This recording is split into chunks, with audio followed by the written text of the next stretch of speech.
মোহাম্মদ বিন Harun Balkhi বলতে চাচ্ছে না, বলে হুজুর আপনি চলে যান, আপনার দায়িত্ব আপনি পালন করেছেন, আমাকে বলে দিয়েছেন আমার হজ কবুল হয় নাই, আপনি চলে যান, সমস্যা নাই। হুজুর আপনি আমারে বিরক্ত করবেন না, মালিক দিনার বলে আমি তোমারে ছাড়ছি না। 40টা হজ, একটা দুইটা নয়, কয়টা? 40টা হজ আল্লাহ কেন কবুল করে নাই?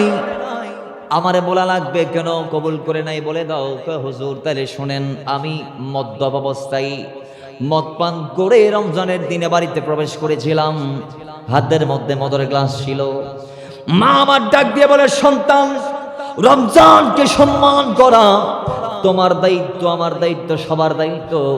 একজন মৌজুসি হিন্দু হয়ে, মূর্তি পূজার হয়ে, অগ্নি উপাসক হয়ে সে রমজানকে সম্মান করার কারণে ইন্তেকালের আগে আগে তার ইমানি দৌলত নসিব হয়েছে।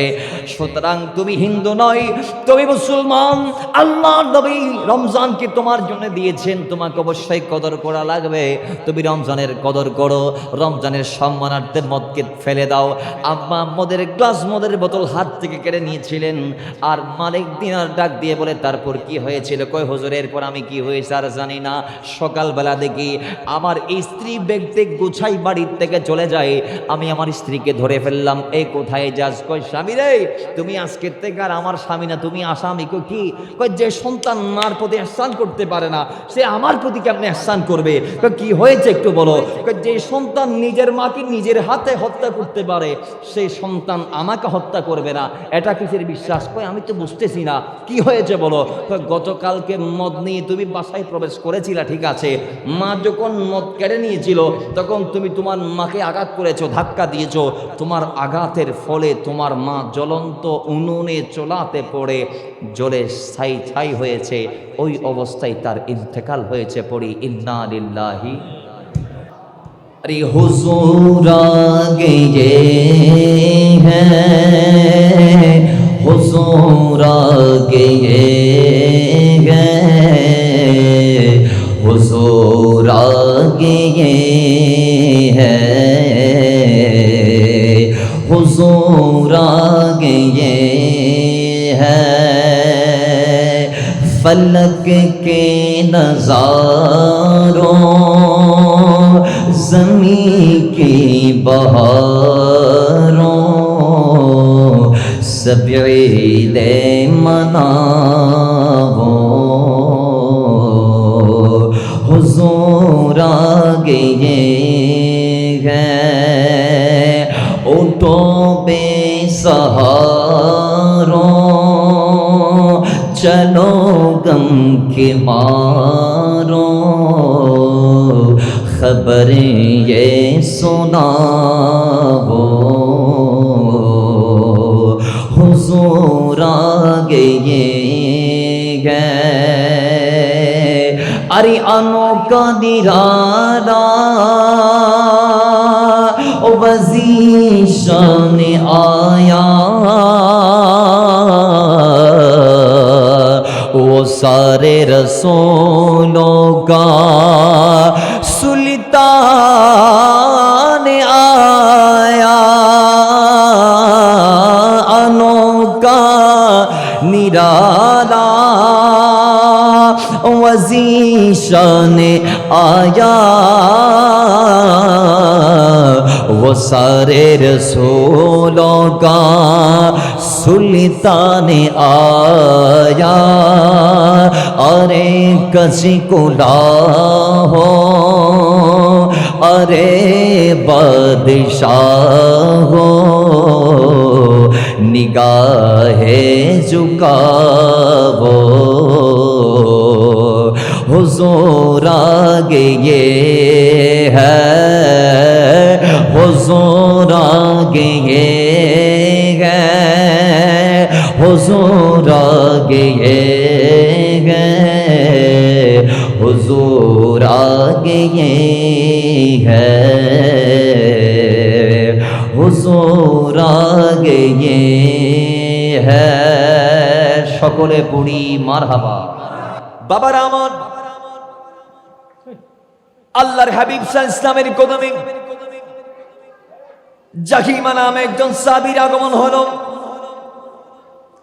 হাদিসটা ইমাম আহমদ তার কিতাবের মধ্যে কোট করেছেন। ইমাম নাসাই তার কিতাবে নোট করেছেন। ইমাম বাইহাকি সোয়াবুল ইমানে কোট করেছেন। কই জাহিমা নাম একজন ব্যক্তি, আন্নাল জাহিমাতা জাইলান নবী সাল্লাল্লাহু আলাইহি ওয়াসাল্লাম ফাকাল ইয়া রাসূলুল্লাহি আরাদতু আন আগজুয়া ওয়া কাদ জিতু আস্তাশিরু। আল্লাহর নবীর কদমে জাহিমা বলে, ইয়া রাসূলুল্লাহ, আমার মন চাই যুদ্ধের ময়দানে যাইতে, জিহাদ করতে, ইসলাম কায়েমে, দিন কায়েমে। আমি মদিনা ওয়ালার কদমে সারথি হতে চাই, আপনার সঙ্গী হতে চাই। ইয়া রাসূলুল্লাহ, আমার মন আমাকে বলছে আপনার জন্য ময়দানে গিয়ে জীবনটা কুরবান করতে, অস্ত্র ধরতে, যুদ্ধ করতে, জীবনটাকে বাজি রাখতে। আল্লাহর নবী ডাক দিয়ে বলে, সাহাবী, যুদ্ধের ময়দানে যাইতে অনুমতি চাও, ঠিক আছে, তবে আমাকে বলো, একবার বলে দাও, হাল্লাকা মিন উম্মিন, তোমার ঘরে কি কোনো মা আছে নাকি? তখন সাহাবী ডাক দিয়ে বলে, কাল নাম ইয়া রাসূলুল্লাহ, আমি সাহাবীর ঘরে মা আছে। তখন আল্লাহর নবী বলে, তোমার যুদ্ধের ময়দানে গিয়ে যুদ্ধ করার দরকার নাই, তুমি তোমার বাড়িতে যাও, কারণ ফাইনাল জান্নাতা ইনদা রিজলাই, তোমার ঘরে যেই মা আছে ওই মায়ের কদমের নিচে তোমার জান্নাত আল্লাহ রেখে দিয়েছে। তাহলে আমাদের জান্নাত কোথায়? মায়ের কদমের নিচে। বলেন আমাদের জান্নাত কোথায়? মায়ের কদমের নিচে। কিন্তু আমি আপনি সেই কদম খুঁজি না, বউয়ের কদম খুঁজি। কত বড় আমাদের সন্তানগুলা বাহায়া হয়ে গেছে আজকে, যে নিজের মায়ের থেকে নিজের সংস্রবটাকে আলাদা করছে। ওই বাবার ঘরে আসে কিন্তু কামরা বেশ কম, বাতের ডেকসি আলাদা করে ফেলেছে। তার বাবার টাকায় কেনা ডেকসিতে সে আলাদা করে খায়, কিন্তু মাকে সেখান থেকে দেই না। এরকম বেওয়াফা সন্তান সমাজে দিন দিন কমতেছে না বাড়তেছে? একটু আওয়াজ দেন, কমতেছে না বাড়তেছে? আচ্ছা, আল্লাহর হাবিব কি সেই সমাজের স্বপ্ন নিয়ে দুনিয়াতে এসেছেন যে সমাজের সন্তানরা বাবা মার থেকে জুদা খাবে? বলেন বলেন। বড় মিলাদুন নবীর হাজারো শিক্ষা আছে। আল্লাহর নবী বরিষ্ঠ মুআল্লিমান, শিক্ষক হয়ে দুনিয়াতে এসেছে শেখানোর জন্যে। নবীজি কি কি শিখিয়েছেন সেগুলো আপনি কাউন্ট করতে পারবেন না। আল্লাহ বলে, ওয়ালা তুহসুহা, এগুলো অগণিত, এগুলা অগণিত। নবীর ওসিলে আমরা কত নিয়ামত আল্লাহর তরফ থেকে পেয়েছি। আল্লাহ বলছি, ওয়াদমামতু আলাইকুম নি'মাতি, নিয়ামতের পূর্ণতা আমি দিয়ে দিয়েছি। তো কত দিয়েছো আল্লাহ? হয় এগুলা লা তুহসুহা, গণনা করে শেষ করা যাবে না। তো আল্লাহর নবী এত নিয়ামতের শিক্ষা আমাদেরকে দিয়েছেন, এত কিছু নিয়ামত আল্লাহর হাবিব আমাদেরকে শিখিয়েছেন। তন্মধ্যে একটা হচ্ছে মিলাদুন নবীর আগে বাবা মা ছিল, কিন্তু তাদের অধিকার, হক, তাদের প্রতি ইহসান সন্তানরা করতো না। এই জন্যে আল্লাহর নবী দুনিয়াতে এসে বাবা মায়ের অধিকারকে প্রতিষ্ঠা করলেন। জোরে বলেন সুবহানাল্লাহ। নবীজি বলছেন, সাহাবী, তোমার জান্নাত তো তোমার মায়ের। ফাইনাল জান্নাতা ইনদা রিজলাই, তোমার মায়ের কদমে, ফালজামহা, মায়ের কদমে যাও। কেন? ফাইনাল জান্নাতা ইনদা রিজলাই, তোমার জান্নাত তোমার মায়ের পাশে, কদমের পাশে, কদমের পাশে। তাহলে আপনি কোন মাকে আজকে বাদ দিয়ে ফেলতেছেন? মাঝে মধ্যে অনেকে আমাদের থেকে সলিউশন চাই যে স্ত্রীকে নিয়ে আলাদা থাকার জন্য। আমরা আফসোস হয়ে যাই, হায়রে, মুসলমানের জবান দিয়ে কেমনে শব্দ বের হয়? ইসলাম আমাদেরকে কিছু রুলস রেগুলেশন দিয়েছে। তন্মধ্যে সন্তানদের যে গাইডলাইন, সেটা হচ্ছে সন্তান তার দুনিয়াদারি করবে আব্বা আম্মার আঁচড়ের ভিতর থেকে, তার স্ত্রীকে বুকে নিয়ে মা বাবার নির্দেশনা মেনে একে ছাদের নিচে। জোরে বলেন সুবহানাল্লাহ। কিন্তু আজকে সন্তান মায়ের থেকে সংস্রব সম্পর্ক আলাদা করে স্ত্রীকে নিয়ে অন্য কোথাও চলে যাইতে চায়। কথা ঠিক কি না? এমনও নজির, এক মা 4 জন সন্তান গো, মোটামুটি জামাই মারা গেছে, স্বামী নাই, ইন্তেকাল করেছেন, 4টা ছেলে মেয়ে। এমনও নজির আছে, ভিক্ষা করে করে হলেও সে 4 সন্তানকে মানুষ করে ফেলেছে। সোমাল্লা ভাই যে হইবেন দেরি, কিন্তু এমন নজির আমাদের সমাজে খুবই কম। 4 সন্তান থাকার পরেও মা সঠিকভাবে চলতে পেরেছে বৃদ্ধাবস্থায়, নজির আমাদের সমাজে খুবই কম। কোনো না কোনো ভাবেই আমরা আব্বা আম্মার দায়িত্বটা আদায় করতে পারি না, ঘাটতি আমাদের রয়ে যায়। এটাই আজকের সমাজে আমরা অবলোকন করছি, কিন্তু না, এটা করা যাবে না। মাথায় রাখবেন, আজকে আপনি সন্তান, কালকে আপনি বাবা হবেন। আজকে আপনি ফুতের বউ, কালকে আপনি ছেলের মা হবেন। পরশু আপনার ছেলে বড় হবে, সেদিন আপনি আপনার ছেলের বউয়ের থেকে যদি মূল্যায়নটা পাইতে চান, তাইলে আপনি আপনার জামাইকে আপনার শাশুড়ির বিরুদ্ধে না বলে বরং আপনার স্বামীকে আপনি গাইড করুন, যে সে যেন সন্তান হয়ে তার মায়ের দায়িত্বটা আদায় করতে পারে মতো। কথা বলেন ঠিক নেবে ঠিক? একটা জিনিস মাথায় রাখবেন, দুনিয়ার বউয়েরা, দুনিয়ার ভাবিরা, দুনিয়ার স্ত্রীরা, একটা জিনিস মাথায় রাখবেন, আপনার স্বামী সন্তান হয়ে যদি আপনার শাশুড়ির হক আদায় করতে না পারে, আপনার স্বামী সন্তান হয়ে যদি তার আব্বা আম্মার হক যদি সে আদায় করতে না পারলে, সেই স্বামী হয়ে আপনি স্ত্রীর হক ও আদায় করতে পারবে না, পারবে না, পারবে না। এই জন্যে অন্তত আপনি স্ত্রী, আপনার হক পাবার জন্য হলেও আপনি আপনার স্বামীকে তার মায়ের হকের তাগিদ দিবেন, নির্দেশ দিবেন, ডিরেকশন দিবেন, অনুরোধ করবেন। জোরে বলেন না সুবহানাল্লাহ। এটাই হচ্ছে রুলস, এটাই রেগুলেশন, এটাই নিয়ম, এটাই গতানুগতিক পরিক্রমা, পরম্পরা। কথা ঠিক কিনা বলেন? আজকে আমাদের দেশে এগুলা নাই। দুইটা শ্রেণী আমরা অবলোকন করি কোরআনে পাকের আয়াতের আলোকে। একটা শ্রেণী স্ত্রীকে পেয়ে বাবা মার বিরুদ্ধে, আরেকটা শ্রেণী বাবা মাকে মূল্যায়ন করতে গিয়ে স্ত্রীর বিরুদ্ধে। আছে না নাই? বেশি মা ভক্ত এত লাইব্রেরি কামাইতে সকাল সন্ধ্যায় বউ ফিডন। ইসলাম কি বউরে ফিরতে বলছে? বলেন, আওয়াজ দিবেন তো। আর এমন নয় আমার ছেলেরা দেয় যে হাতের নাগালে মোবাইল ফাইলে মোবাইল দি, জুতা ফাইলে জুতা দি, ন ফাইলে ফোয়া মারি দে। আছে না নাই? কথা বলেন না। আচ্ছা, স্ত্রী এটা কি মারধরের জিনিস নাকি? এটা হচ্ছে আপনার পোশাক, আল্লাহ বলেছেন লিবাস, আল্লাহ বলেছেন এটা আপনার জিনাত, আল্লাহ বলেছেন সৌন্দর্য, এটা আপনার, এটা আপনার কি পোশাক। আল্লাহ স্ত্রীদেরকে আমাদের সৌন্দর্য বলেছেন, পোশাক বলেছেন, এবং শস্য ক্ষেত্র কোরআনে আল্লাহ স্ত্রীদেরকে বলেছেন। আল্লাহ কোরআন স্ত্রীদেরকে শস্য ক্ষেত্র বলেছেন। তার মানে স্ত্রী হচ্ছে এমন একটি উর্বর ভূমি, সেই উর্বর ভূমিতে আপনি যেই ফসল ফলাইবেন, যেই চারা ফলাইবেন, সেই চারার থেকে অনুরূপ ভাবে আপনি ওই ফসলই লাভ করবেন। জোরে বলেন সুবহানাল্লাহ। যেরকম চাষাবাদ করবেন সেরকম ফল আপনি পাবেন। তাহলে এখান থেকে একটা মেসেজ আমরা নিতে পারি, আজকের সমাজে আমরা যদি আমাদের স্ত্রীদেরকে সঠিক গাইডলাইনটা দিতে পারি, আমরা যদি আমাদের স্ত্রীদেরকে নিয়ন্ত্রণে রাখতে পারি, কন্ট্রোল করতে পারি, কোরআন সুন্নাহর কথাগুলা যদি তাদের কর্ণকুহরে প্রবেশ করাই দিতে পারি, তাহলে ইনশাআল্লাহ আজ্জা ওয়া জাল, ইনশাআল্লাহ, ইনশাআল্লাহ, ইনশাআল্লাহ আমাদের স্ত্রী কখনো আমাদের কথার বাইরে যাবে? জোরে বলি, কথার বাইরে যাবে?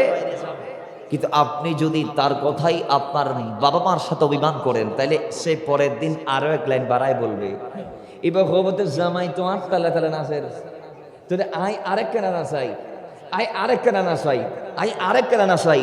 এজন্যে আপনাকে আপনার স্ত্রীকে নিয়ন্ত্রণ রাখতে হবে। আর কিছু আছে আব্বা আম্মার কথা শুনে স্ত্রীর উপর প্রহার করে না, এটা করা যাবে না। স্ত্রীকে তার কোনো ভুল দেখলে আল্লাহর হাবিব বলেছেন আগে তাকে ফাইদুহুন্না উপদেশ দিতে হবে, যে এটা এইরকম না, এটা এইরকম করবা, এটা এইভাবে নয়, সেটা এইভাবেই করবা। সেটাও যদি না হয় তাইলে ওয়াহজুরুহুন্না ফিল মাদাজি, আপনি আপনার বিছনাকে আলাদা করবেন।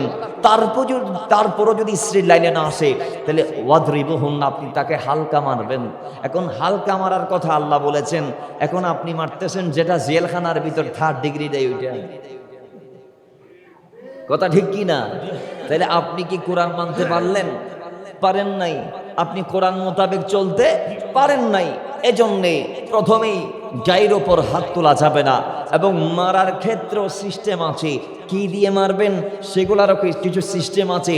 ইসলাম বলেছে বাচ্চা, আপনার বাচ্চা অন্যায় করলে যে ছোট বেত দিয়ে সন্তানকে মারেন হাতের তালুতে, সেভাবেই আপনি আপনার স্ত্রীকে মারতে পারবেন। খবরদার চেহারার মধ্যে এমন জায়গায় আঘাত করা যাবে না যেখানে আঘাত করলে আড়াইল্লা ফাড়াইল্লারা দেখবে এবং বলবে ইতেসা বউরে মারি ভাড়াই দিয়ে। কথা ঠিক কি না? এরকম জায়গায় স্ত্রীকে মারা যাবে? জোরে বলেন, মারা যাবে না। আল্লাহ বোঝার তৌফিক দান করুন, আমিন পড়ি। একটু মহাব্বতে দরদ পড়ি, আল্লাহুম্মা সাল্লি মাওলানা মুহাম্মাদ ওয়া আলা আলি সাইয়্যিদিনা ইয়াসিনি তোহা তোমার লকবে জানি, ইয়াসিনি তোহা তোমার লকবে জানি, নাম মুহাম্মদ মোর প্রেমেরি রাজধানী, নাম মুহাম্মদ মোর প্রেমেরি রাজধানী। পড়ি ইয়াসিনি তোহা তোমার লকবে জানি, ইয়াসিনি তোহা তোমার লকবে জানি, নাম মুহাম্মদ মোর প্রেমেরি রাজধানী, নাম মুহাম্মদ মোর। আরে যে নূরে ঝলল রাবিউল আউয়ালে,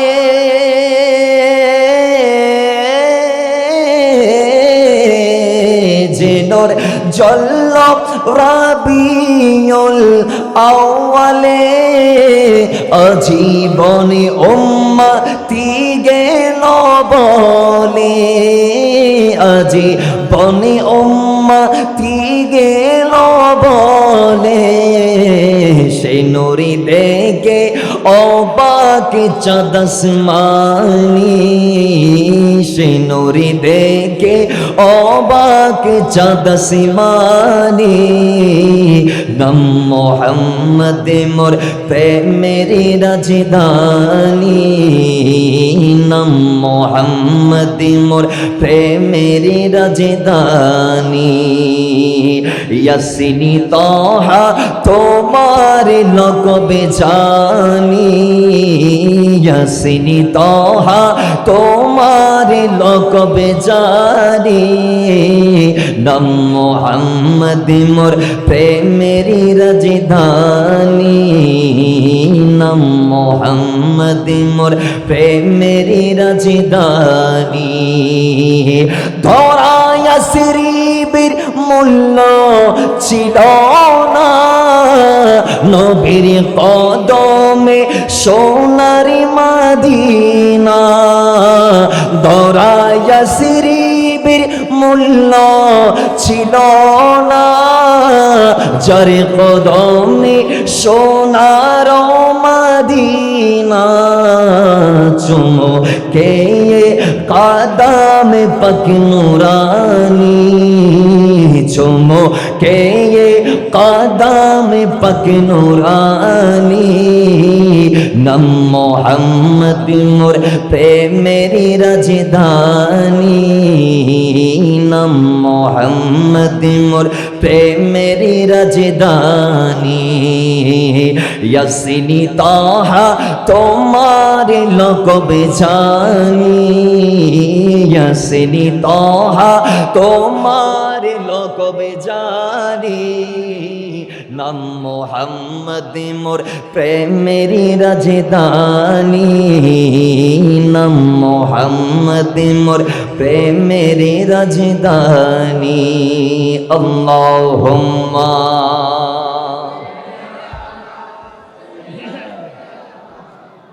মাওলানা মুহাম্মাদ ওয়া আলা আলি সাইয়্যিদিনা।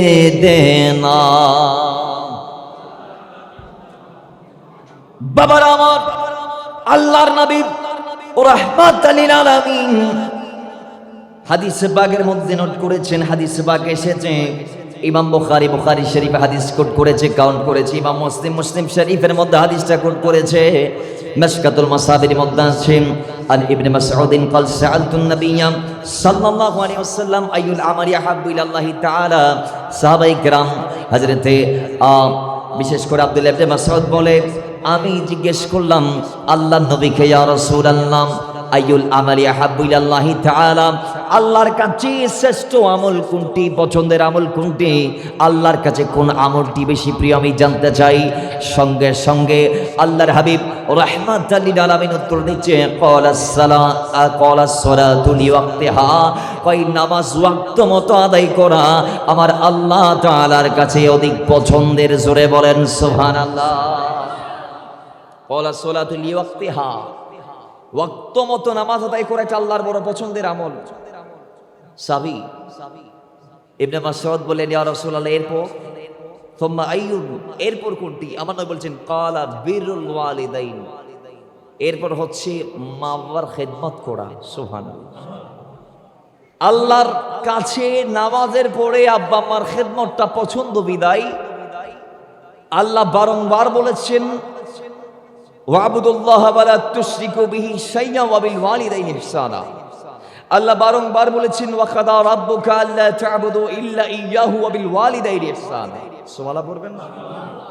নবীজিও বলছেন ক্বালাস সালাতু লিওয়াক্তিহা, এরপরে বলছেন সুম্মা আইয়ুন, বলার পরে নবীজি বলছেন বিরুল ওয়ালিদাইন, মা বাবার খিদমত করা। সুবহানাল্লাহ জোরে বলেন। সাহাবী এরপর যখন জানতে চাইলেন তখন নবীজি বলছেন ক্বালাল জিহাদু ফি সাবিলিল্লাহ, আল্লাহর রাস্তায় জিহাদ করা মা বাবার খেদমতের পরে আল্লাহর দরবারে অধিক পছন্দের আমল। সুবহানাল্লাহ জোরে বলেন। তাহলে নবীজি এখানে তিনটা আমলের কথা বললেন যেগুলো আল্লাহর কাছে অধিক পছন্দের এবং প্রিয়। সেখানেও 2 নম্বরে নামাজের পরে যেটা আছে সেটা হচ্ছে আব্বা আম্মার খেদমতের কথা। সুবহানাল্লাহ। আপনি কেন করবেন? কেন করবেন? কারণ আছে। আল্লাহর হাবিব ইরশাদ করেছেন, ইমাম তিরমিজি জামে তিরমিজির মধ্যে কোট করেছেন, মিশকাতুল মাসাবি তো আসছে, কয় যে আব্বা আম্মা আল্লাহ আপনাকে দিয়েছেন দুনিয়াতে নেয়ামত স্বরূপ, সেই আব্বা আম্মা যদি আপনার উপর রাজি থাকে তাহলে আপনি আল্লাহকে রাজি করে ফেলেছেন। রেদার রব্বি ফি রেদাল ওয়ালিদ, হাদিসের রাবি আব্দুল্লাহ ইবনে আমর। নবীজি বলছেন যে যেই বান্দা দুনিয়ার থেকে মাকে বাবাকে সন্তুষ্ট করতে পেরেছে সে মূলত মা বাবাকে সন্তুষ্ট করে নাই, সে আল্লাহকে খুশি করে ফেলেছে। তার মানে যার উপর মা বাবা খুশি তার উপর আল্লাহ খুশি। রেদার রব্বি ফি রেদাল ওয়ালিদ ওয়া সাখাতুর রব্বি ফি সাখাতিল ওয়ালিদ। আর যার উপর মা নারাজ বাবা নারাজ তার উপর বেলাসক আল্লাহ নারাজ। আরেক হাদিস আসছে, এটার ব্যাখ্যায় এটা আমরা বলতে পারি যেটা ইবনু মাজাতে এসেছে, মিশকাতুল মাসাবিতে এসেছে। হযরতে আবি উমামা বলেছেন হাদিসটা আমার নবী থেকে তিনি রওয়ায়াত করেছেন যে আন্না রাজুলান ক্বাল ইয়া রাসূলুল্লাহ মা হাকুল ওয়ালিদাইনি আলা ওয়ালাদিহিমা। নবীজি বলুন সন্তানের উপর মা বাবার অধিকার কি? আমার নবী বলেছেন এক বাক্যে, হুমা জান্নাতুকা ওয়া নারুকা। কয় সন্তানের প্রতি মা বাবার দায়িত্ব অধিকার কর্তব্য হচ্ছে যে তারা তোমার জান্নাত, তারা তোমার জাহান্নাম। কেমনে? কয় যেই সন্তান দুনিয়াতে মাকে বাবাকে রাজি রাখতে পেরেছে তাদের ওপর আল্লাহ রাজি, যাদের ওপর আল্লাহ রাজি তাদের জন্য জান্নাত হচ্ছে হাদিয়া। আর যেই সন্তান দুনিয়ার জমিনে এসে আব্বাকে আম্মাকে রাজি রাখতে পারে নাই তাদের ওপর শুধু মা বাবা নারাজ নয় আল্লাহ নারাজ। আল্লাহকে যারা দুনিয়াতে রাজি রাখতে পারে নাই, নারাজ করেছে, তাদের জন্য জাহান্নাম হচ্ছে হাদিয়া। কথা বলেন ঠিক কিনা? এটা আওয়াজ দিয়ে বলি ঠিক কিনা? তাহলে পিতামাতার সন্তুষ্টিতে আল্লাহর সন্তুষ্টি, পিতামাতার অসন্তুষ্টিতে আল্লাহর অসন্তুষ্টি, এই জিনিসটা আমাদের মাথায় রেখে দুনিয়ার হায়াত চালানোর দরকার আছে না নাই? আমার বুঝল বই এটা বলার আর সিস্টেম, আর বাপে বুঝল বই, আর বাপ ভালো রাগ গুল্লি করার বই, এটা বলার সিস্টেম আর যেমনে পারেন তাদেরকে রাজি রাখতে হবে। বুখারীতে আসছে একটা হাদিস, যে হাদিসের রাবি হচ্ছে হযরতে আবু হুরায়রা রাদিয়াল্লাহু তাআলা। এটা ইমাম বুখারী নবম পারার 2320 নং হাদিসে কোট করেছেন। আবু হুরায়রা বলছেন, মা বাবা যদি সন্তানকে অন্যায় বাবা বদদুয়া দেয়, কি দোয়া? নেক দোয়া নয়, নেক দোয়া দিলেও কবুল, বদদুয়া দিলেও কবুল। বদদুয়াটা যদি অন্যায় বাবাও দেয়, কিভাবে? জোরে বলুন না, কিভাবে? অন্যায় বাবা যদি বদদুয়া দেয়, তার মানে আপনি রাইটসে আছেন, মা বাবা সেটাকে ভুল বুঝে আপনাকে বদদুয়া দিল, আল্লাহর হাবিব বলছেন সেটাও আল্লাহ কবুল করে নিবে। আল্লাহ কেমনে কবুল করছে একটু শুনবেন। কেন উনিবেন নবা, নাকি মাহফিল শেষ করে দিও, কি বাড়ি যাবেন কোনে ওনারা, নাকি মাহফিল চলিব? তাহলে একখানা করে আওয়াজ দিবেন, অল্প অল্প আওয়াজ দেওয়ার দরকার আছে না নাই? আর আচ্ছা অনমেন অতিরিক্ত দুর্বল গিয়ে আওয়াজ দিন না রে না, তাহলে ওনারা তুমি অন্তত আওয়াজ দান করি, আল্লাহ দিব তৌফিক দান করো, আমিন করো। তিনি আইজন এবার মদিনাওয়ালা রাহমাতুল লিল আলামিন বলছেন, বনি ইসরাইলের একজন যুবক নাম ছিল জুরাইজ, অনেক বড় সাধক, আবেদ, জাহেদ, একজন বড় আবেদ ব্যক্তি, আল্লাহর ওলি ছিলেন। তার মাকে নিয়ে তিনি পাহাড়ের মাঝে একটা ঘরে থাকতেন। এখন সে নামাজে দাঁড়াইছে, পাশের রুমে মা, সন্তান আল্লাহর ওলি, আল্লাহর ওলি নামাজ দাঁড়াইছে, পাশের রুমে কে? মা। বলেন খন বাবার আমার জুরাইজ নামাজে,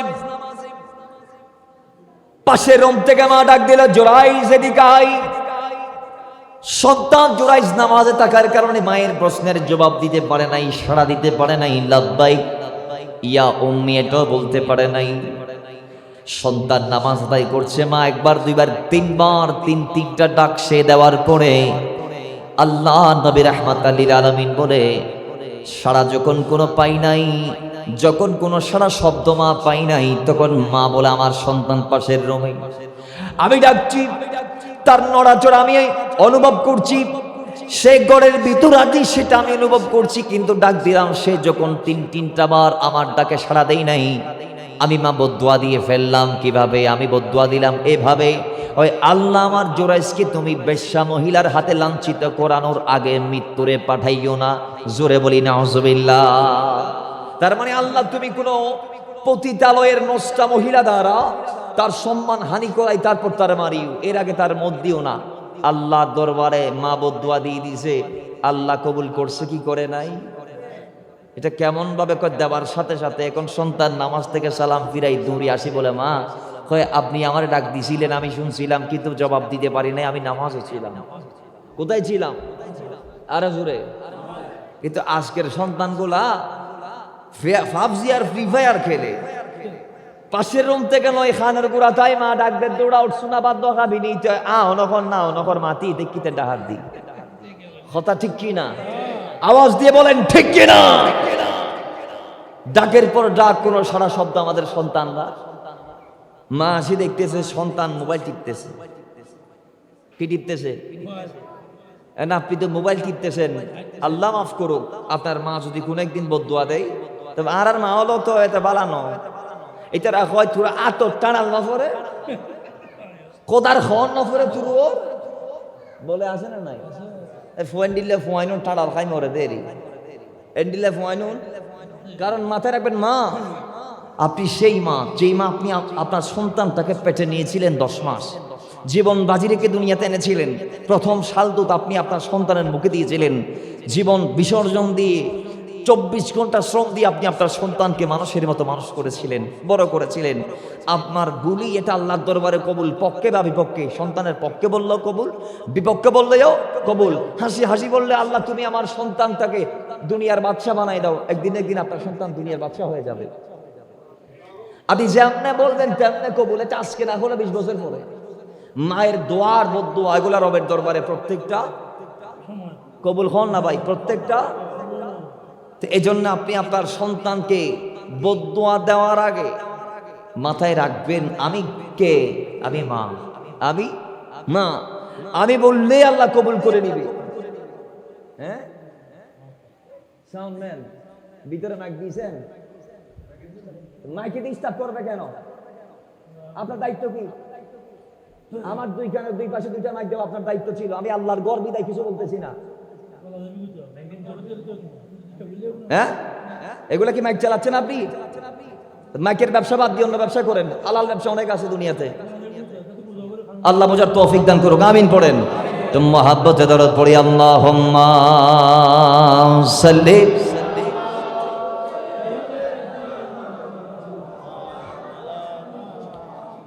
وعلى آل سيدنا अरे मदीना रे गुलामी आमई दे दीना वाला मदीना रे गुलामी आमई दे मदीना रे गुलामी आमई दे ओ मदीना वाला मदीना रे गुलामी आमई दे अरे ओ मदीना মনোবারা তোমায় কিনে পাবো মোরা ও মদিনা মনোবারা তোমায় কেমনে পাবো মোরা ও ইমানে নসিব করে দে ও মদিনা वाला मदीना रे गुलामी आमई दे मदीना रे गुलामी ओ मदीना वाला मदीना रे गुलामी अरे स्वर्ण चाँदीर पाचाई ना चरणी धूली तो कामना स्वर्ण चाँदीर पाचाई ना चरणी धूली तो कामना भांगा किस्मत जोड़ा लगाई दे ओ मदीना वाला मदीना रे गुलामी जोरे जोरे मदीना रे गुलामी आमई दे ओ मदीना वाला मदीना रे गुलामी आमई दे अल्लाहुम्मा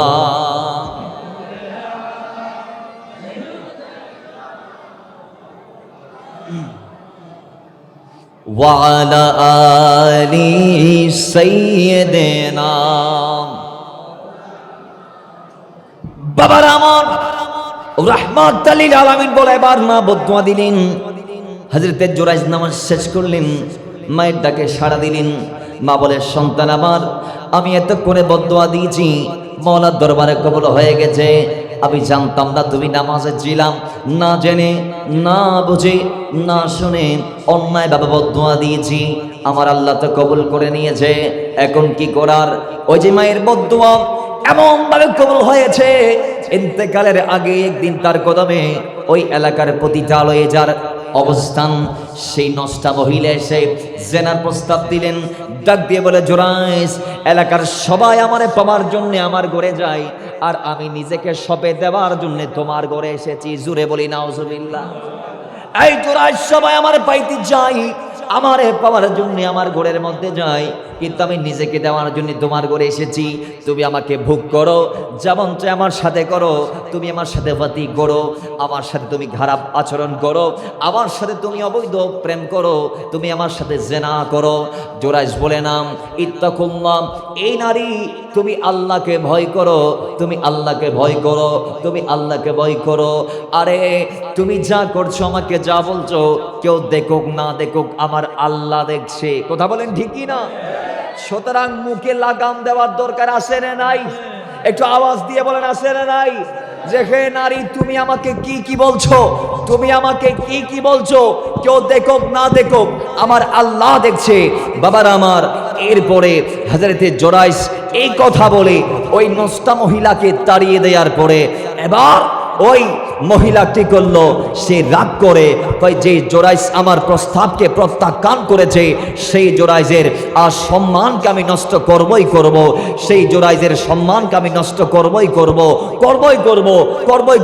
কই কিভাবে কই আমি এই মুহূর্তে কারোর সাথে মিলন করব এবং তার ওই মিলনের ফলে একটা বাচ্চা আমার পেটে আসবে এই বাচ্চাটা যখন দুনিয়াতে আসবে তখন এই বাচ্চার দায়ভার আমি জুরাইজের কাঁধে বর্তাবো জোরে বলি নাউজুবিল্লাহ মহিলা রাগ করে একজন রাকালের সাথে অবৈধ সম্পর্কে, শারীরিক সম্পর্কে লিপ্ত হলেন এবং সেই রাকালের সাথে মিলনের ফলে একটা বাচ্চা তার পেটে স্থান নিল। 10টি মাস পরে সেই বাচ্চা দুনিয়াতে আসলো এবং বাচ্চাটি কুলে নিয়ে ওই নষ্টা মহিলা গ্রামের পঞ্চায়েতের কাছে গেল, গিয়ে বলে, হুজুর আপনারা যাকে আল্লাহর ওলি মনে করেন, যার দরবারে আপনারা যান দোয়ার জন্যে, পানি পড়ার জন্যে, সমস্যার সমাধানের জন্যে, হাত উঠাই দোয়া নেওয়ার জন্যে, তিনি তো অনেক বড় মারাত্মক মানুষ, তিনি তো অনেক খারাপ মানুষ, সে আমার সাথে অন্যায়ভাবে জোরপূর্বক আমার সাথে শারীরিক সম্পর্ক করেছে, যার প্রমাণ হচ্ছে এই ওয়ালাদুজ জিনা, এই সন্তানটি। জোরে বলেন নাউজুবিল্লাহ। সে আমাকে বিবাহ বহির্ভূত সম্পর্কে জড়াইয়া আমার সাথে অন্যায় করে, সে জেনা করে এই সন্তানটাকে আজকে দুনিয়াতে এনে দিয়েছে। এখন এই সন্তানটার দায়ভার কে নিবে? আমি এগুলার বিচার চাই। এইরকম কথা যখন বলে ফেলেছে মহিলাটি, তখন গ্রামের পঞ্চায়েত এটার তো আর বিচার না করেও উপায় নাই, কারণ একেবারে প্রুফ সহ মেয়েটা বাচ্চা সহ নিয়ে এসেছে। তো পঞ্চায়েত যারা তার আশপাশে ছিল এদেরকে বলে, যাও তোমরা যাও, জোরাইজকে ধরে আনো। এখন জোরাইজকে ধরে আনতে পাঠিয়েছে বটে, কিন্তু তারা গিয়ে জোরাইজের পুরো ঘরটি ভেঙ্গে চোরমার করে দিয়ে এরপরে তাকে হাত পা বাঁধা অবস্থায় গ্রামের পঞ্চায়েতের কাছে নিয়ে যাওয়া হলো। তখন গ্রামের পঞ্চায়েত বলে, জোরাইজ এটা কি অন্যায় করেছো? কেমনে পারলা একজন নারীর জীবনটাকে নষ্ট করতে, একজন নারীর সম্ভ্রমকে নষ্ট করতে, একজন নারীর আমানতকে খেয়ানত করতে, তুমি কেমনে পারলা? জোরাইজ বলে, এখন যদি আমি তাওরাত কিতাব মাথায় নিয়ে বলি, আল্লাহর নামে শপথ করেও বলি, এটারা বিশ্বাস করবে না, কারণ এটারা যেমনে পড়ালেখা করাইছে মেয়েটা, এটারা তেমনে পড়তেছে। আসল পড়ালেখা তো এরা এখনো শিখে নাই, আসল জিনিস তো তারা জানে না। এখন কি হবে? জোরাইজ বলে, কোনো কথা নাই, আমাকে 2টা রাকাত নামাজ পড়ার সুযোগ দাও, এরপর আমি কথা বলবো। জোরে বলেন সুবহানাল্লাহ। জোরাইজকে সুযোগ দেয়া হলো, 2 রাকাত নামাজ তিনি পড়লেন ওযু করে। এরপরে মুসল্লার মধ্যে হাত তুলে কয়, আল্লাহ আমি জানি আমার মা বদদুয়া দিয়েছিল, যে আল্লাহ আমার মা বলেছিল আমি মায়ের ডাকে সাড়া না দেওয়ার কারণে, আমি নামাজে থাকার কারণে আমার মা আমাকে 3বার ডাকার পরও যখন সাড়া পাই নাই, মা আমাকে অন্যায়ভাবে একটা বদদুয়া দিয়েছিল, আল্লাহ তুমি সেটাকে কবুল করে নিয়েছো, যার বিনিময় স্বরূপ আজকে এটা আমার উপর এসেছে। আল্লাহ আমি আমার যেটা মায়ের বদদুয়া সেটা তো এখন পূরণ হয়ে গেছে, মা যেটা চাইতে সেটা হয়ে গেছে, আমার ইজ্জত নষ্ট হয়ে গেছে, মানুষের কাছে আমি একজন জেনাকারী হিসেবে পরিণত হয়েছি, সবাই আমাকে জেনাকারী হিসেবে এখন চিনে। তো আল্লাহ আমি একটা জিনিস চাই, যেই সম্মানটা আমার চলে গেছে আমি সেটা ফেরত চাই। যেই সম্মান আমার চলে গেছে সেটা আমি ফেরত চাই। আল্লাহ বলে, ঠিক আছে, কারোর সাথে কথা বলার দরকার নাই, ওই যে নবজাতকের দায়ভার তোমার ঘাড়ে চাপাই দিচ্ছে মহিলাটি, সেই সন্তানের সাথে কথা বলো। ইমাম বুখারী বলছেন, বুখারী শরীফের 2320 নং হাদিসে কয়, ওই সময় জোরাইজ গিয়ে মহিলার একদিনের নবজাতককে ইন্ডিকেট করে বলছে, হে মহিলার নবজাতক, একদিনের বাচ্চা, তুমি বলো তোমার বাবা আমি নাকি অন্য কেউ? একদিনের বাচ্চার জবানকে আল্লাহ ফুটিয়ে দিয়েছে, খুলে দিয়েছে। বাচ্চা আওয়াজ করে বলছে, হুজুর বেয়াদবি মাফ করবেন, আপনি আমার জনক নন, আপনি আমার বাবা নন, আমার মা আপনার কাছে জেনার অফার নিয়ে গিয়েছিল, ঠিক আছে, কিন্তু আপনি মায়ের প্রস্তাবে সাড়া দেন নাই বলে মা রাগান্বিত হয়ে ওই গাছের কাছে, গাছের নিচে যে রাকালটা দাঁড়িয়ে আছে সেই রাকালের সাথে আম্মা মিলিত হয়ে আর তাদের জেনার ফসল হিসেবে আল্লাহ আমাকে দুনিয়াতে পাঠিয়েছে। মূলত আপনি আমার বাবা নন, অমুকের ছেলে অমুক হচ্ছে আমার বাবা। একটু জবান খুলে পড়ি নাউজুবিল্লাহ। আল্লাহ এখন জোরাইজের সম্মান জোরাইজকে ফেরাই দিল। এবার সবাই কানে দড়ি, ফায়ে পড়ি, মাফ চাই, হুজুর অনেক বেয়াদবি করছি, এখন মাফ করি দেন। হুজুর রে, আপনার যে গড়টা আমরা ভেঙ্গে দিছি সেই গড়টি আমরা স্বর্ণ দিয়ে নির্মাণ করে দিতে চাই, আপনি কি বলেন? আমি আপনি হলে বলতাম ঠিক আছে, তোমাদের মন চাইলে স্বর্ণ দিয়ে বানাই দাও, কিন্তু জোরাইজ বলে না, স্বর্ণ দিয়ে ঘর বানাইলে সেই গড়ের চাকচিক্য রক্ষা করতে করতে, সেই গড়ের সৌন্দর্যকে রক্ষা করতে করতে আমার দিনরাত চলে যাবে। আমি চাই না ওই স্বর্ণের ঘর নিয়ে দুনিয়াতে থাকতে, আগে যেরকম বাঁশের ছিল সেইভাবে বানাই দাও। আমি বাঁশের ঘোরের ভিতর বসে বসে আমার মৌলাকে ডাকতে চাই। জোরে বলেন সুবহানাল্লাহ। তাহলে এত বড় একজন আল্লাহর ওলির বিরুদ্ধে তার মা যখন অন্যায়ভাবে হাত তুলে দিয়েছে, আল্লাহ কবুল করছে কিনা? একটু আওয়াজ দেন, করছে কিনা? আর আপনি আমি আল্লাহর হলি না, আমরা তো থার্ড ক্লাস বান্দা। আমরা তো আল্লাহর নির্দেশ কয়টা মানতে পেরেছি আজীবন? হিসাব কাউন্ট করেন না, গণনা করেন না, কয়টা রবের নির্দেশ মানতে পেরেছেন? এখন আপনি আমি যদি আবার মা বাবার বিরুদ্ধে যাই, কিংবা মা বাবা যদি আমার বিরুদ্ধে আপনার বিরুদ্ধে রবের দরবার আরজি জানাই, আপনার আমার কি অবস্থা হবে বলুন? বাসার কোনো অপশন আছে? একটু আওয়াজ দিয়ে বলি, বাসার কোনো অপশন আছে? বাবারা আমার, এবার আসেন, আব্বা আম্মা উভয়জনকে আল্লাহ সমাজে দিয়েছে আমাদের আপন হিসেবে, কিন্তু কাকে বেশি আপনি মূল্যায়ন করবেন হাদিসে পাকে সেই ব্যাপারটাও ক্লিয়ার করা হয়েছে। আল্লাহ নবী রাহমাতুল লিল আলামিনের কদমে গেলেন একজন সাহাবী। যাওয়ার পর তিনি ডাক দিয়ে বলে, এটা বুখারী মুসলিম এবং মিশকাতুল মাসাবির মধ্যে 418 নং হাদিসের মধ্যে এসেছে, কয় আল্লাহ নবীর কদমে গিয়ে এক সাহাবী জানতে চাইলেন, ইয়া রাসূলুল্লাহ, এই দুনিয়াতে আমার আপনজনের কোনো শেষ নাই, এই হাজার আপনজনদের ভিড়ে আমি কার সাথে উত্তম ব্যবহার করব আমি জানতে চাই। জোরে বলেন সুবহানাল্লাহ। ইয়া রাসূলুল্লাহ, ও নবী, সবচেয়ে উত্তম ব্যবহার আমি কার জন্য বরাদ্দ করব আমি জানতে চাই। আল্লাহ নবী সঙ্গে সঙ্গে উত্তরে বললেন, কাল অমুক, তোমার মায়ের সাথে তুমি দামি ব্যবহার করো, দুনিয়াতে তোমার মায়ের সাথে তুমি উত্তম আচরণটাই করো। এরপরে সাহাবী বলে, ইয়া রাসূলুল্লাহ, এরপর কার সাথে করব? আল্লাহ নবী আবার বললেন, সুম্মা আম্মুক, তোমার মায়ের সাথে। সাহাবী আবার প্রশ্ন করে, নবী এরপর কার সাথে? নবীজি আবার বলে, তোমার মায়ের সাথে। তাহলে মায়ের কথা বললেন 3 বার। কথা বলেন কয়বার? কয়বার? মা কয়জন? সাহাবী প্রশ্ন করে, কার সাথে? মায়ের সাথে। এরপর কে? তার মানে পার্সন আলাদা করছেন নবী? উত্তর কিন্তু একই, আবার তোমার মা। এরপর কে? নবী আবার বলে, সুম্মা আম্মুক, তোমার মা। সুবহানাল্লাহ। এরপর সাহাবী বলে, নবী 4 নম্বরে আবার জানতে চাইলাম, এরপর কার সাথে উত্তম ব্যবহার করব? নবী বলে, আবার তোমার বাবা। কলা আবুকা, তোমার বাবা। এরপর কে? কয় সুম্মা আদনাকা, সুম্মা আদনাকা। এরপর এলাকার মধ্যে প্রতিবেশী হিসেবে যারা আছে, আত্মীয় হিসেবে যারা আছে, আপনজন হিসেবে যারা আছে, সহচর হিসেবে যারা আছে, সাথী হিসেবে যারা আছে। কোরআন কারীমের সূরা নিসার 34 নং আয়াত আসবে, এটার ব্যাখ্যা পূর্ণাঙ্গ বাবা আমরা বলবো। আল্লাহর নবী বলে, ওই পাড়া পড়শিদের সাথে তুমি উত্তম আচরণ করো। জোরে বলেন সুবহানাল্লাহ। তাহলে নবীজি প্রথমে 3 বার কার কথা বললেন? কেন বললেন জানার দরকার আছে না নাই? মুহাদ্দিসগণ 4টি কারণ এনেছেন 3 বার মায়ের কথা বলার পিছনে। 4টি কারণ তারা মেনশন করেছেন। তন্মধ্যে 1 নং কারণ কয় মা ওই মা যেই মা সন্তানকে 10টি মাস পেটে রেখেছে। 2 নং কারণ মা ওই মা যেই মা সন্তানকে নিজের জীবনকে বাজি রেখে দুনিয়াতে এনে দিয়েছে। 3 নং কারণ মা ওই মা যেই মা আপন সন্তানকে নিজের জীবন বাজি রেখে 2টা বছর নিজের দুধ খাইয়েছে। 4 নং কারণ মা ওই মা যেই মা সন্তানকে বিনা পারিশ্রমিকে মানুষের মতো মানুষ করেছে। দুনিয়াতে শ্রমিক আসলে নাই, চাকরিজীবী আসলে নাই। প্রত্যেকটা চাকরিজীবীর দিন শেষে তার স্যালারি দেওয়া হয় কি হয় না? একটু জোরে বলেন, দেওয়া হয় কি হয় না? সে যদি ওভার টাইম করে আরো এক্সট্রা পেমেন্ট।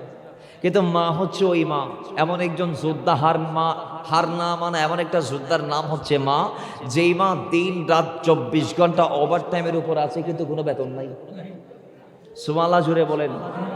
আচ্ছা, সকালবেলা সবার আগে ঘুম থেকে উঠে মা বলেন না কে?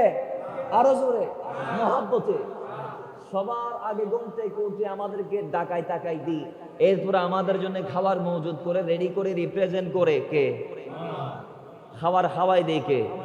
আমরা সবাই খাই, এর প্লেটগুলো রাখি দিলাম, এগুলাকে আসমান থেকে ফেরেশতা নাজিল হয়ে দুয়ে কে? দুয়ে ফোনে দুয়ে। এরপর আমরা আমাদেরকে রেডি করাই দেয় কে?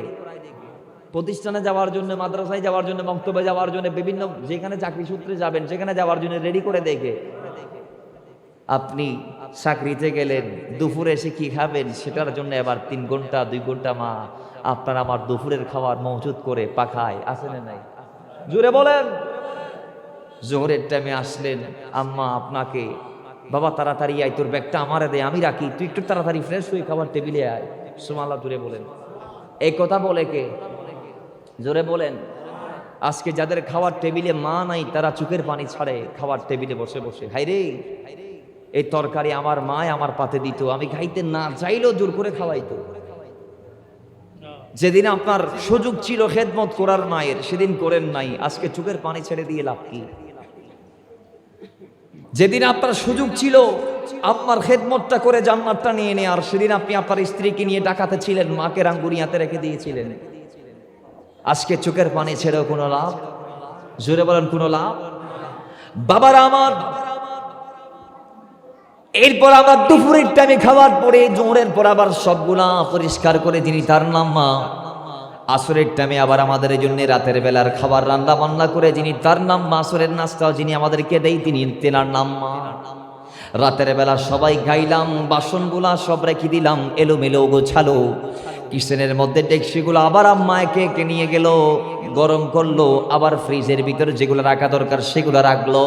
এই সবগুলা পরিপাটি করে কিচেনটাকে পরিষ্কার করে ঘরটাকে ঝাড়ু দিয়ে আবার সবার শেষে যিনি ঘুমাই, তার নাম মা। আবার সকালে প্রথমেই যিনি সবার আগে উঠে, সেই মহান জাতের নামও মা। জোরে বলেন। তার মানে 24 ঘন্টা অন ডিউটিতে। একটু সামনে চলে আসেন, একটু সামনে চলে আসেন, পিছনে আর জায়গা নাই, আমাদের ভাইদেরকে বসার ব্যবস্থা করে দিতে হবে। তাইলে বোঝা গিয়েছে 24টা ঘন্টা যিনি অন ডিউটিতে থাকে, রাজামিয়া মোবাইলটা হাতে নেন। তাইলে বোঝা গিয়েছে 24 ঘন্টা যিনি অন ডিউটিতে থাকে আমাদের ঘরে, বিনা বেতনে, বিনা ওভারটাইমে, 24 ঘন্টা ওভারটাইমের উপর যিনি থাকে, তার নাম হচ্ছে মা। কথা বলেন ঠিক কিনা? একটু আওয়াজ দিয়ে বলি ঠিক কিনা? তাহলে সেই মায়ের কদর আমরা করতে চাই কি চাই না? একটু আওয়াজ দিয়ে বলবেন, চাই কি চাই না? মায়ের কদর করতে পারলে লাভ আছে না নাই? একটু আওয়াজ দিয়ে বলতে হবে, লাভ আছে না নাই? কেমন লাভ? কই জান্নাত। সুবহানাল্লাহ। কেমন লাভ? কই জান্নাত। কিভাবে? আল্লাহ নবী হাদিসে পাকে ইরশাদ করেছেন, কয় আমি মেরাজ রাতে জান্নাতে গেলাম। এটা ইমাম বাইহাকী শুআবুল ঈমানে কোট করেছেন এবং মিশকাতুল মাসাবির 419 নং পৃষ্ঠার মধ্যে এসেছে। হাদিসের রাবি হযরত আম্মা জান আয়েশা রাদিয়াল্লাহু তাআলা আনহা, সুবহানাল্লাহ জোরে বলেন। আন আয়েশা قالت قال رسول الله সাল্লাল্লাহু আলাইহি ওয়াসাল্লাম قال, মা আয়েশা বলছেন আল্লাহর নবীর থেকে আল্লাহর হাবিব ইরশাদ করেছেন, কয় দাখালতুল জান্নাহ, আমি জান্নাতের মধ্যে মেরাজ রাতে কদম দিলাম, জান্নাতে আমি প্রবেশ করলাম। প্রবেশ করার পরে ফাসামি'তু ফিহা কিরাআতাল কুরআন, আমি সেই জান্নাতে কোরআনের পাকের তেলাওয়াত শুনতে পাইলাম। জোরে বলেন। নবী বলে, আমি মেরাজের রাতে আল্লাহর কাছে যাওয়ার পরে আল্লাহ আমাকে জান্নাত জাহান্নাম ঘুরিয়ে ঘুরিয়ে দেখাইলেন। আমি যখন জান্নাতের মধ্যে গেলাম, সেই জান্নাতে আমি কোরআনে পাকের তেলাওয়াত শুনতে পাইলাম। আমি কোরআনে পাকের তেলাওয়াত শোনার পরে এবার কুলতু, আমি জিজ্ঞেস করলাম, মান হাযা, এই জিবরাইল এটাকে? আমি জান্নাতে কার তেলাওয়াত শুনতেছি? জুড়ে বলেন সুবহানাল্লাহ। নবী বলে, আমি জিবরাইলকে জিগাইলাম, জিবরাইল আমারে বলো, জান্নাতে কে কেরাত করে আমার উম্মতের কি এমন আমল আমার উম্মতরা করতে পেরেছে, কার ভাগ্যে এমন আমল জুটেছে যার দরুন সে আজকে দুনিয়াতে থাকাকালীন জান্নাতে কোরআন তেলাওয়াত করছে। আমি জানতে চাই, আমি রাসূল জানতে চাই, আমি জানতে চাই। জিবরাইল আমার নবীকে বলেন, ফাকালু হারিসা ইবনে নুমান, ও ইয়া রাসূলুল্লাহ, এটা হচ্ছে আপনার উম্মতের ওই ব্যক্তি যার নাম হচ্ছে হারিসা ইবনে নুমান। জোরে বলেন সুবহানাল্লাহ। কই কেন? তার এমন যোগ্যতা কি? কিসের বলেছে জান্নাতে আজকে কোরআন তেলাওয়াতের সুযোগ পেয়েছে? কই সেটা হচ্ছে কাযালিকুমুল বীর, কাযালিকুমুল বীর ওয়া কানা আবিরুন নাসি বিউম্মিহি। আমার নবী বলেছেন যে হারিসা ইবনে নুমান ছিলেন উম্মতের ভিতরে আম্মা আব্বাকে অধিক মূল্যায়নকারী। কই সে দুনিয়াতে তার হায়াতে জিন্দেগিতে মা বাবাকে অধিক পরিমাণ মূল্যায়ন করার কারণে আজকে আল্লাহ জান্নাতে তাকে কোরআন তেলাওয়াতের ব্যবস্থা করে দিয়েছে। এটাই হচ্ছে পুণ্যের বদলা। এবং ওই হারিসা ছিলেন উম্মতের ভিতরে সবচেয়ে বেশি আব্বা আম্মার প্রতি খেদমতকারী। সুবহানাল্লাহ পড়বেন না? তাহলে আমরাও সেই জান্নাতে যাইতে চাইলে আব্বা আম্মার কদর করার দরকার আছে না নাই? একটু আওয়াজ দিয়ে বলি, আছে না নাই? হযরত আলকামার হাদিস আমাদেরকে জানান দেই, যে হাদিস কানে এসেছে তানবীহুল গাফিলিনের ৭৭ পৃষ্ঠায়। ফাকি আবুল্লাহ সামারকান্দি বলছেন, হাদিসের রাবি হচ্ছে হযরত আনাস খাদেমুর রাসূল বলছেন, নবীজির কদমের সংবাদ এসেছে আলকামার স্ত্রী কর্তৃক যে আলকামা মৃত্যুর সাথে পাঞ্জা লড়ে নবজি এবার স্ত্রীকে বলতে লাগলেন, তুমি কি তাকে কলমার তালকিন দাও নাই? ইয়া রাসূলুল্লাহ, দিয়েছি, আমি পারি নাই তাকে কলমা পড়াইতে, আপনি আসুন কিংবা কাউকে পাঠান। নবীজি 4 জনকে পাঠাইলেন, হযরত আলী, বেলাল, আম্মার, সালমান রাদিয়াল্লাহু তাআলা আনহুমা। সুবহানাল্লাহ জুড়ে বলেন। আল্লাহর নবী 4 জন সাহাবীদেরকে পাঠালেন, একজন আলী, একজন বেলাল, একজন হযরত আম্মার, আর একজন হযরত সালমান। কয়জন? জোরে বলি কয়জন? বাবারা আমার 4 জনকে আল্লাহর নবী পাঠাইলেন। আল্লাহর নবীর 4 জন সাহাবী সেই আলকামার গোড়ের মধ্যে গিয়ে 4 জনই চেষ্টা করলেন, কিন্তু পারে নাই।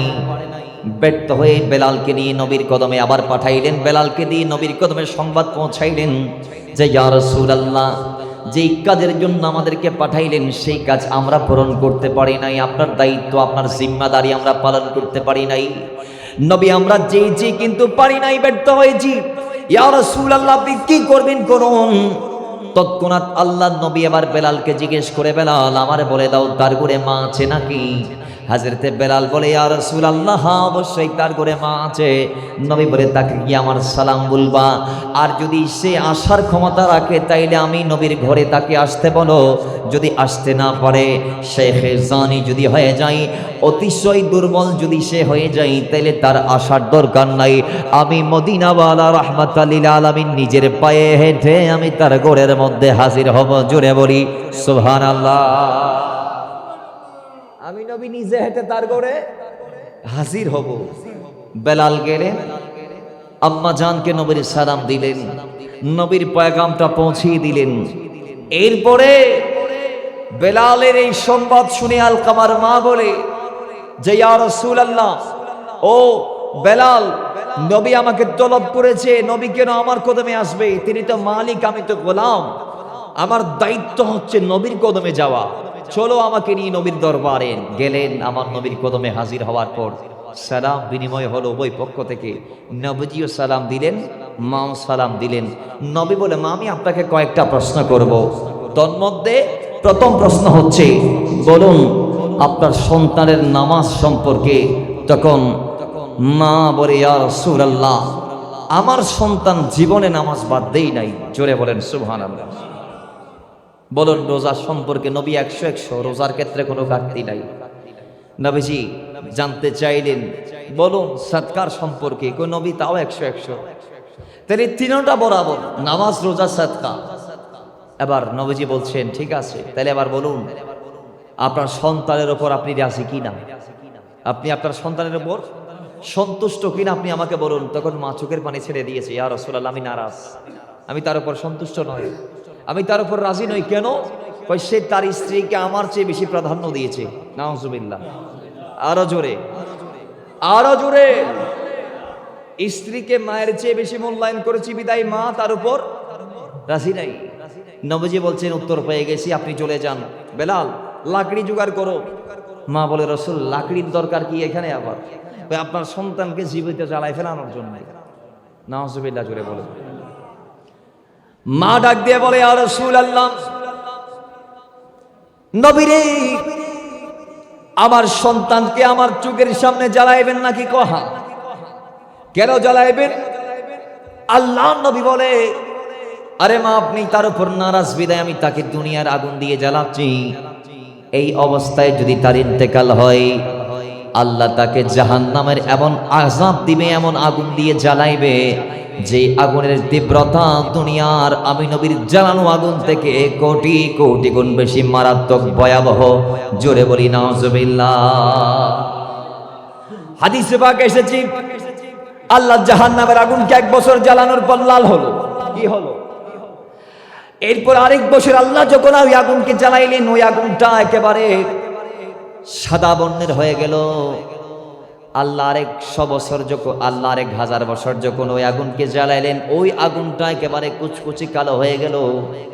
আজ অব্দি জাহান্নামের আগুন ওই বর্ণের আছে। বাবার আমার, আল্লাহর হাবিব ও রাহমাতাল লিল আলামিনের কিছু ওয়াফাদার উম্মত আমাদেরকে জানিয়ে দিয়েছেন, ওই 3000 বছর আগুন, ওই 3000 বছর ধরে যেই জাহান্নামের আগুনকে আল্লাহ জ্বালিয়েছে, ওই 3000 বছর ধরে জ্বালানো আগুন থেকে রক্ষা পাওয়ার জন্য আমার নবীর যেই আমলযোগ্য 3000 হাদিস আছে সেগুলা মানলে আপনি আপনাকে জাহান্নামের আগুন থেকে বাঁচাইতে পারবেন। জোরে বলেন। নবীজির যে 3000 হাদিস আছে যেগুলো আমলি, সেগুলো আপনি মানলে, অনুসরণ করলে, আহলে সুন্নাত ওয়াল জামাত মানি 3000 হাদিসকে মানার নাম। সুবহানাল্লাহ, জোরে বলেন। নবীজি বলছেন কালামা আনা আলাইহি ওয়া সাহাবী, যারা আমাকে মানে, আমার সাহাবীকে মানে, এই আমার নবী এবং সাহাবীদেরকে মানামানি 3000 হাদিস আছে যেগুলা মানবেন আপনি, এগুলা নবীর সুন্নাত। এগুলা কি? নবীজির 3000টি সুন্নাত আছে, এগুলাকে যদি আপনি মানতে পারেন 3000টি হাদিস মোতাবেক, তাহলে এই 3000 বছর ধরে আল্লাহ যেই জাহান্নামের আগুনকে আপনার আমার জন্য জ্বালিয়ে প্রস্তুত করেছে, সেই আগুন থেকে আপনি আপনাকে বাঁচাইতে পারবেন। আল্লাহ বাঁচানোর তৌফিক দান করুন। তাহলে এবার আসুন, ওই আগুন 3000 বছর জ্বালায় গিয়ে আল্লাহ শেষ করছে কয় না, সেটা তখন থেকে আজ অব্দি এখনো চলতেই আছে। কয় কোটি বছর হয়েছে আল্লাহ জানে। যদিও বা হাদিসে পাকে 3000 বছরের কথা আসছে, কিন্তু সেখান থেকে আজ অব্দি চলছে। হাদিসে মেরাজে এসেছে আল্লাহ নবী জাহান্নামে গেলেন। কখন? লাইলাতুল আসরাতে, লাইলাতুল মেরাজে, লাইলাতুল ইরাজে। সেই জাহান্নামে যাওয়ার পর নবীজি দেখছেন জাহান্নাম বলছে আল্লাহ আমি তো ফেটে যাচ্ছি, আমি ফেটে যাচ্ছি, আমার তীব্রতা ক্রমশই বাড়ছে, দিন দিন বাড়ছে। আল্লাহ আমার খাবারগুলো আমার পেটের ভিতর দিয়ে দাও না, আমার একটু শান্ত করো না। তখন জাহান্নামকে আল্লাহ এই কথা বলে শান্তি করেছে, শান্ত করেছে যে জাহান্নাম অচিরেই আমি জালেমদেরকে তোমার ভিতর প্রবেশ করাবো। জোরে বলি না আউযুবিল্লাহ। অচিরেই জালেমদেরকে আল্লাহ, সীমালঙ্ঘনকারীদেরকে, অস্বীকারীদেরকে আল্লাহ কোথায় প্রবেশ করাবে? জাহান্নামে প্রবেশ করাবে। তাহলে সেই জাহান্নামের আযাব দিন দিন বাড়ছে, দিন দিন বাড়ছে, দিন দিন বাড়ছে। ও মুসলমান, দয়াল নবী এটাই বললেন যে আম্মা জান, আমি আপনার সন্তানকে তো দুনিয়ার কাঠের আগুন দিয়ে জ্বালাচ্ছি, যেটা শব্দ জ্বালানো আগুন, এটার তীব্রতা হইল কেমন আর হবে, কিন্তু এই অবস্থায় মারা গেলে আল্লাহ তো জাহান্নামের আগুন দিয়ে জ্বালাবে, যেই জাহান্নামের আগুনের তুলনা দুনিয়ার কোনো আগুন দিয়ে হবে? আরো জোরে বলে হবে। তাহলে আপনি যদি আপনার সন্তানের ভালাই চান, তাকে মাফ করে দেন, তার উপর রাজি হয়ে যান। মা চোখের পানি ছেড়ে দিয়ে বলে ইয়া রাসূলুল্লাহ, যান আল্লাহকে সাক্ষ্য রেখে, ফেরেশতাদেরকে সাক্ষ্য রেখে, আপনি নবী এবং সমস্ত সাহাবীদেরকে সাক্ষী রেখে আমি আমার সন্তানকে মাফ করে দিলাম, আমি তার উপর সন্তুষ্ট হয়ে গেলাম। জোরে বলেন সুবহানাল্লাহ। নবী বলে বেলাল একটু তাড়াতাড়ি দৌড় মারো, যাও গিয়ে দেখো আলকামার মুখের জড়তা দূর হয়েছে কিনা। তখন বেলাল গিয়ে দেখতেছে আলকামার গড়ের বাইরের থেকে আওয়াজ শোনা যাচ্ছে, গড়ের ভিতর থেকে আলকামা পড়ছে লা ইলাহা ইল্লাল্লাহু মুহাম্মাদুর রাসূলুল্লাহ। সবাই পড়ি সাল্লাল্লাহু তাআলা আলাইহি ওয়াসাল্লাম। কা হযরতে আলকামা একেবারে কলমা পড়ে জান্নাতের মেহমান হয়ে গেছে। নবীজি আসলেন, তার জানাজা দাফন কাফন সব শেষ করার পরে বলে সাহাবারা, আরে ওই মদিনায় আছি না আমারে জানে মুহাম্মদ রাসূল, সেই নবীকে ভালোবেসে আমরা যদি করি বল, ভুলে বরা হোক না জীবন, ভুলে বরা হোক না জীবন, কিছুই তো যায় আসে না।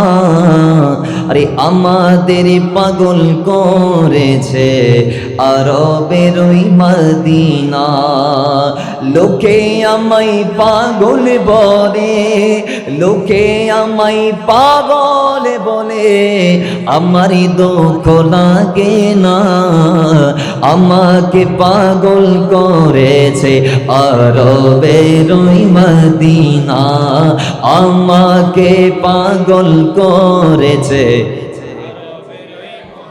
আরে দুনিয়ার পাগলে কি না বলে আর কি না খাই, আমরা দয়াল নবীর সালাম দরদে পড়ে মজা পাই। দুনিয়ার পাগলে কি না বলে আর কি না খাই, আমরা দয়াল নবীর সালাম দরদে পড়ে মজা পাই। জারি কদমে কুল কায়নাত, জারি কদমে কুল কায়নাত হয়ে গেল পরওয়ানা, আমাকে পাগল করেছে আরবের ওই মদিনা, আমাকে পাগল করেছে আরবের ওই মদিনা। লোকে আমায় দুনিয়া আমায় সমাজ আমায় পাগল বলে, আমার কিছু লাগে না। আমাকে পাগল করেছে আরবের ওই মদিনা। আমাকে পাগল করেছে আরবের ওই মদিনা। আল্লাহুম্মা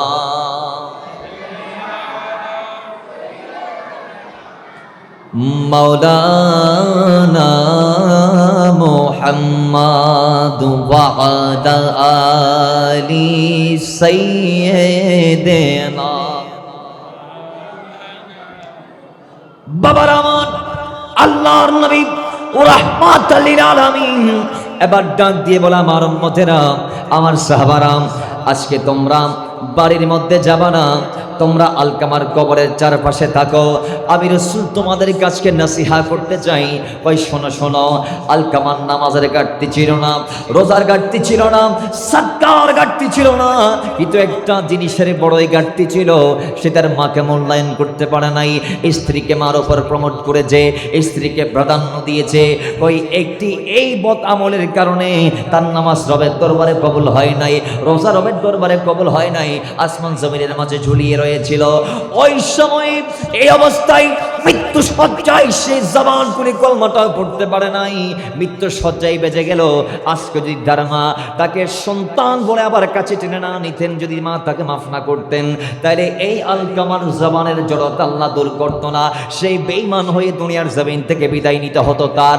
বিদায় ও আমার সাহাবারা, তোমরা শুনে নাও, শুনে নাও, তোমরাও যদি তোমাদের নামাজ রোজা হজ যাকাতকে কবুল করাইতে চাও মওলার দরবারে, তাইলে ইবাদতের পরে ওয়াকাদা রাব্বুকা আল্লা তা'বুদু ইল্লা ইয়্যাহু ওয়া বিল ওয়ালিদাইনি ইহসানা। জোরে বলি আল্লাহু আকবার। আল্লাহর ইবাদতের পরে মার খেদমত, কথা আমার না আল্লাহর? আওয়াজ জুড়ে বলি, কথা আমার না আল্লাহর? আল্লাহর কথা মানার দায়িত্ব আমার, আপনার, সবার। কথা ঠিক কি না? আওয়াজ জুড়ে ঠিক কি না? তাহলে এই জন্যে আমাদেরকে আমাদের এক টাকার যে দাম সদকাগুলো আছে, আমাদের একটা যেই রুকুগুলো আমরা করছি, দুইটা যেই জোড়া সেজদাগুলো আমরা দিচ্ছি, সেগুলা যদি আপনি কবুল করাইতে চান, তাহলে আপনাকে অবশ্যই মার খেদমতের আঞ্জাম দিতে হবে। আপনাকে অবশ্যই বাবার খেদমতের আঞ্জাম দিতে হবে। হাদিস পাকে এসেছে, আল্লাহ নবীজি বলেছেন, মায়ের চেহারার দিকে একবার কেউ যদি তাকায় মহাব্বতের নজরে, কি নজর? এবার আমাদের সমাজে কিছু আছে দুশ্মনের নজরে মায়ের দিকে তাকায়, এতে মনে করতেছে এটার মা, যে মা তাকে জীবনের চেয়েও বেশি ভালোবেসেছে, সেই মা তার দুশ্মন সন্তান মনে করতেছে। যেই মা, মাথায় রাখবেন, সন্তান ল্যাংখোড়া আধা আতুর হলেও মা কি ফেলে দেয়? জোরে বলি।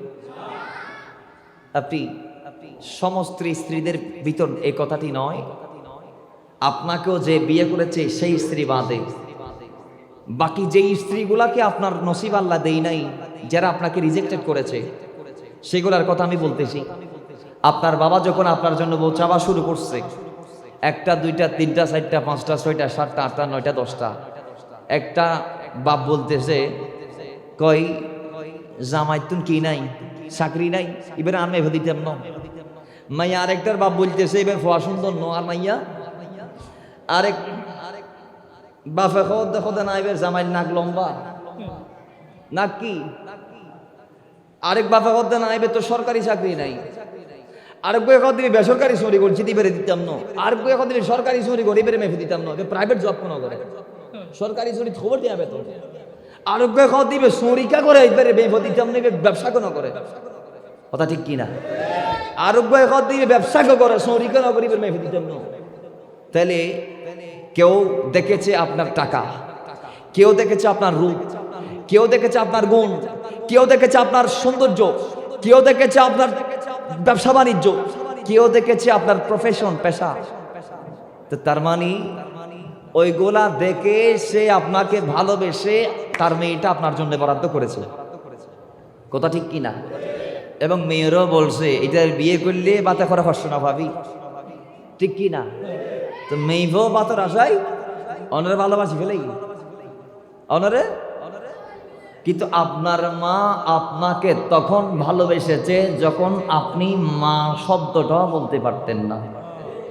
তখন কেমন ভালোবেসেছে, আমার স্ত্রী সহ দুনিয়ার সমস্ত স্ত্রীদের একটি দাবি, কই প্রসব বেদনা যত জ্বালা যন্ত্রণা আমাদের হয়েছিল, সন্তানের চেহারা যখন প্রথমবার দেখেছি তখন সমস্ত জ্বালা যন্ত্রণা আল্লাহর কসম দূর হয়ে গেছে। মানে সন্তানের চেহারাতে আল্লাহ এত মায়া দয়া ফিট করে রেখেছেন, ফোয়ার চেহারা সোনার লগে লগে 10 মাসের ব্যথা বেগিন ভুলে গিয়ে দে মায়ে গা পর্যন্ত ফাতলে যাবে মার। তাহলে আপনি সেই মাকে কষ্ট দিচ্ছেন, আপনি সেই মাকে দুশ্মন মনে করতেছেন, আপনি সেই মার গলার উপর আওয়াজ বড় করে কথা বলতেছেন, আপনি সেই মায়ের মুখে মুখে তর্ক করতেছেন। মাআযাল্লাহ, আল্লাহ উম্মতে মুহাম্মদীকে সহি সমাজ দান করুন, আমিন। আরো জোরে বলেন। বাবার আমার, এই জন্য আল্লাহর নবী রাহমাতাল লিল আলামিন হাদিসে মুবারকের মধ্যে বলেছিল, উম্মত তোমরা তোমাদের জবানকে সংযত রাখবা, মায়ের সাথে কথা বলার সময় চোখকে হেফাজত করে কথা বলবা, যদি পারো মুহাব্বতের নজরটা মায়ের চেহারার দিকে লাগাই দাও। কেন দিবা জানোনি?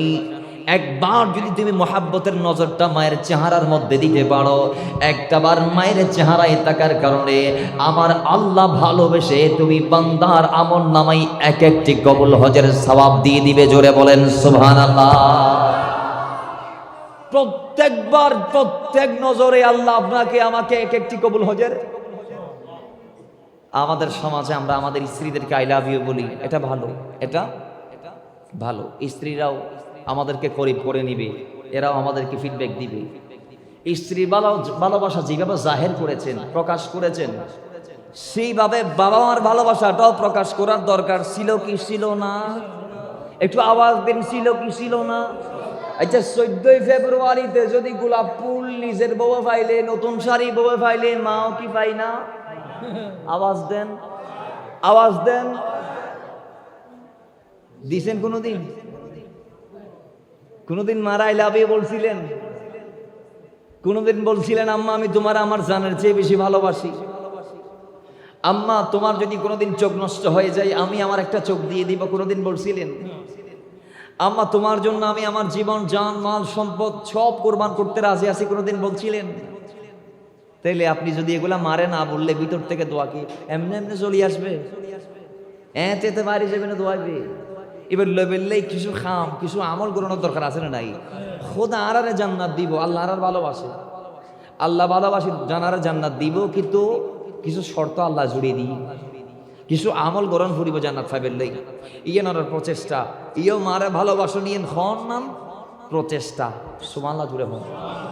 আরেকখানা বড় করি, আরেকখানা মহাব্বতে মায়ের কাছে যাইবেন।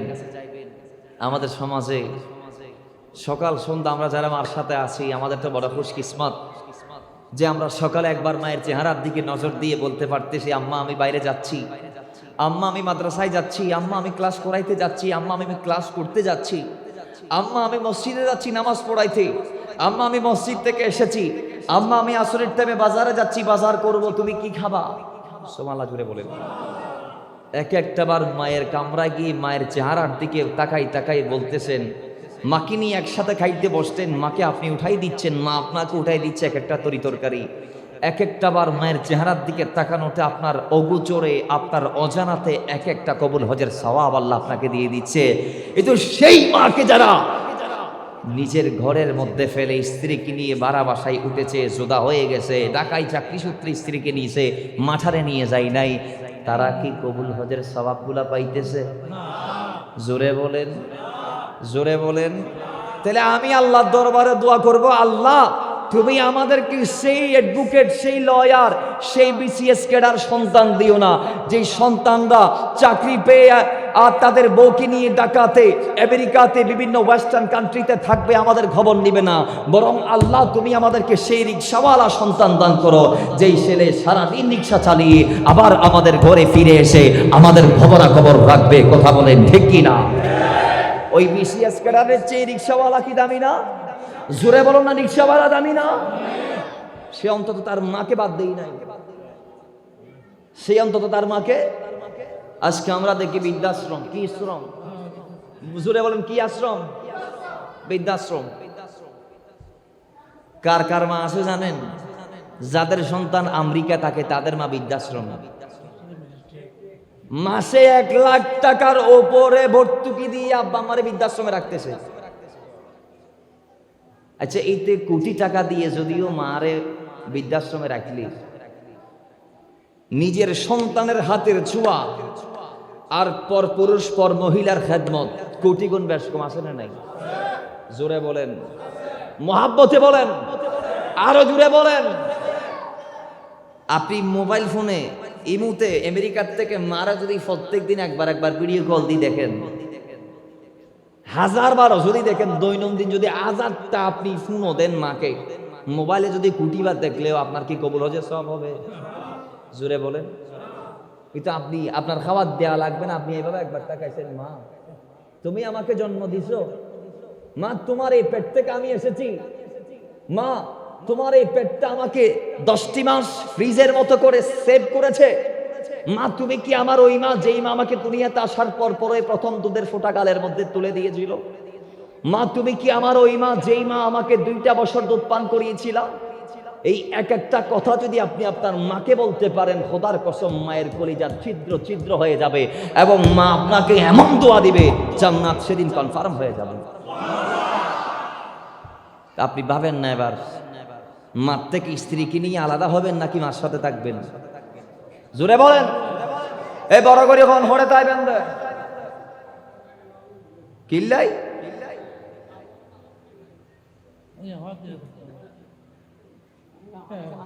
একদিন আমি আমার এলাকায় মাহফিল করতেছি, আমার বাজান যেহেতু বলছে কথার প্রসঙ্গে কথা, আমার এলাকা রাজঘাট, মাতার বাড়ি, মহেশখালী উপজেলা, জেলা কক্সবাজার।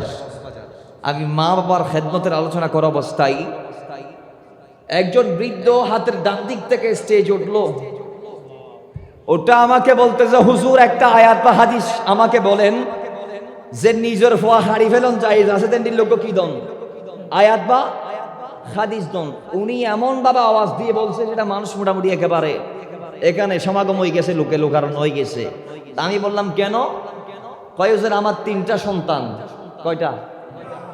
3টা উপযুক্ত, 3টার বউ আছে। আমার স্ত্রী প্যারালাইসিস, আজকে 3 বছর বিছনার মধ্যে খায়, বিছনার মধ্যে পায়খানা, কিন্তু একটা ফুলার বউ এবং ফুলাও। কয়ে সন্তান আমি দুনিয়াতে রাখি লাভ কি? একটা আয়াত বলেন, 3টারও কোফাই দিব। আর বা জানারও হইতে নিলে কেউ কষ্ট দিয়ে এতে লাই আয় হইম দে।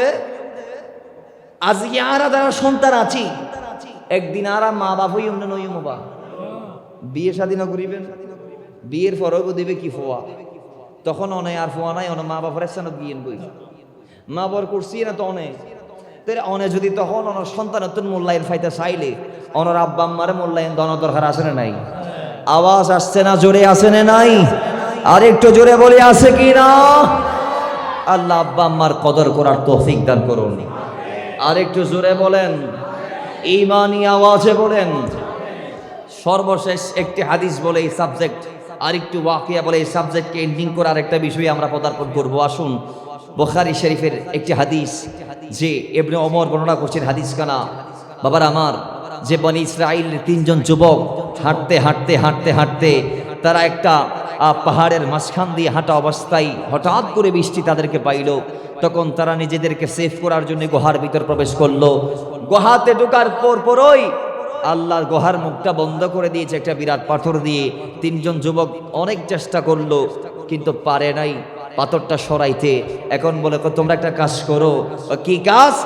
এতক্ষণ ধরে যে আল্লাহ আমাদেরকে সাহায্য করে নাই, সেই আল্লাহ আমাদেরকে সাহায্য করার মতো কিছু আমল তার কদমে আমাদের পেশ করা লাগবে, যেগুলো শুধু আমরা তার রেজার জন্য করেছি, যেখানে দুনিয়াবি কোনো আমাদের স্বার্থ ছিল না, দুনিয়াবি কোনো শর্ত ছিল না, দুনিয়াবি কোনো চাওয়া ছিল না। এখন তো সাউন্ডের আওয়াজও চলে গেছে। যাই হোক, সমস্যা নাই, আর কতক্ষণ, আজকের মাহফিল এইভাবে চলে যাবে। আসেন তো এরপরে বাবার আমার, তো ওই তিন যুবক বলে কয়, এইভাবে যেগুলা লিল্লাহি করেছো, যে আমলগুলো আল্লাহর জন্য করেছো, সেই আমলগুলা তোমরা রিপ্রেজেন্ট করো রবের দরবারে। এবার পেশ করতে আছেন একজনের পর একজন। একজন চাস্তমনের কথা বলল, আরেকজন তার ছাগল পালের কথা বলল। পরিশেষে শেষ নাম্বারে এসে একজন যুবক বলে, আল্লাহ, আমার ঘরে বৃদ্ধ মা আছে, আমার মাটাকে আমি অত্যন্ত ভালোবাসতাম, আমার ঘরে স্ত্রীও আছে, আমার স্ত্রীকে আমি ভালোবাসতাম, আমার কিছু ছোট সন্তানও আছে, আমি তাদেরকেও ভালোবাসতাম। তো একদিন আমি আমার ছাগলের চারণভূমি তালাশ করতে করতে করতে করতে আমি অনেক দূরে চলে গেলাম। যাইতে যাইতে যাইতে যাইতে ছাগলের ঘাস কুস্তে কুস্তে অনেক দূরে গিয়ে ঘাস পাইলাম। ঘাস কেটে ছাগলকে খাইয়ে আর কিছু বস্তাবন্দি করে আমি আমার ঘরে ফিরতে ফিরতে দেখি আমার মা ঘুমিয়ে গেছে। এখন আমার প্রত্যেক দিনের রুটিন কি ছিল? আমি ছাগল থেকে দুধ দহন করতাম, ঘরে এসে সেই দুধ প্রথম আমার মাকে খাইয়ে দিতাম, এরপর আমার সন্তানদেরকে খাওয়াতাম। তো ওদিন রাত গভীর হয়েছে, আমার মা ঘুমিয়ে গেছে। এখন কি? এখন আমার মা যখন ঘুমিয়ে গেছে, আমি আবার প্রত্যেক দিনের মতো দুধ দহন করে মায়ের শিওরে একেবারে মাথার শীতানের ওই দিকে দাঁড়িয়ে রইলাম। রাত দীর্ঘ আমার সন্তানরা ঘুম থেকে উঠে গিয়েছে, তৃষ্ণায় তারা কষ্টে সহ্য করতে না পেরে ক্ষুধার তাড়না ঘুম থেকে উঠে আমি বাবার পায়ের কাছে এসে অনেক কান্নাকাটি, যে আব্বা আমাকে একটু দুধ দাও, ও আব্বা আমাকে একটু দুধ দাও, আমারও তো খিদা আছে, আমার দাদুমণির মতো আমারও তো খিদা আছে, তো আমাকে একটু দুধ দাও। অনেক কষ্ট করেছে সন্তানরা, বাবার কাছে চেয়েছে, কিন্তু বাবা দেই নাই দেই নাই দেই নাই, না দিতে না দিতে সারা রাত ওভাবে চলে গেল। পরের দিন সকালবেলা হলো, মায়ের মুখে সে প্রথম দুধ দিয়ে বাকি দুধ ওই অন্যান্য দিনের মতো তার সন্তানদের মুখে দিয়েছে। ওই যুবক ডাক দিয়ে বলে, আল্লাহ, এই আমলটা শুধু আমি করেছি আমার মাকে ভালোবেসে, এবং মাকে ভালোবেসেছি শুধুমাত্র মুসা কালিমুল্লাহ মাকে ভালোবাসতে বলেছে বলে। জোরে বলেন সুবহানাল্লাহ। তুমি আল্লাহ মাকে ভালোবাসতে বলেছো বিদায় মাকে ভালোবেসেছি তোমার রেজার জন্যে, এবং মার ভালোবাসা প্রকাশার্থে নিজেদের সন্তানদের মুখে দুধ দিই নাই, মায়ের মুখে দুধ দেওয়ার জন্যে। আল্লাহ, এই আমলটা যদি তোমার দরবারে মকবুল মনে হয়ে থাকে, তাহলে পাথর সরাই দাও। তখন আল্লাহ তার দোয়া কবুল করে পাথর সরিয়ে তাদেরকে বের হওয়ার রাস্তা করে দিয়েছে। এবং আপনি আব্বা আম্মার কদর করলে দুনিয়াতে কিছু নেয়ামত লাভ করবেন, এবং বেকদর করলে কিছু জিনিসের সম্মুখীন আপনি হবেন। আপনি আব্বা আম্মার কদর করতে যদি না পারেন, তাহলে দুনিয়াতে হতাশা আপনার পিছন ছাড়বে না। আব্বা আম্মার কদর করতে যদি না পারেন, আপনি যেখানে হাত দিবেন সেটা ধ্বংস হয়ে যাবে। আব্বা আম্মার কদর যদি না করতে না পারেন, তাহলে আপনার সাজানো গোছানো বাগান ধ্বংস হতে 1 সেকেন্ড লাগবে না।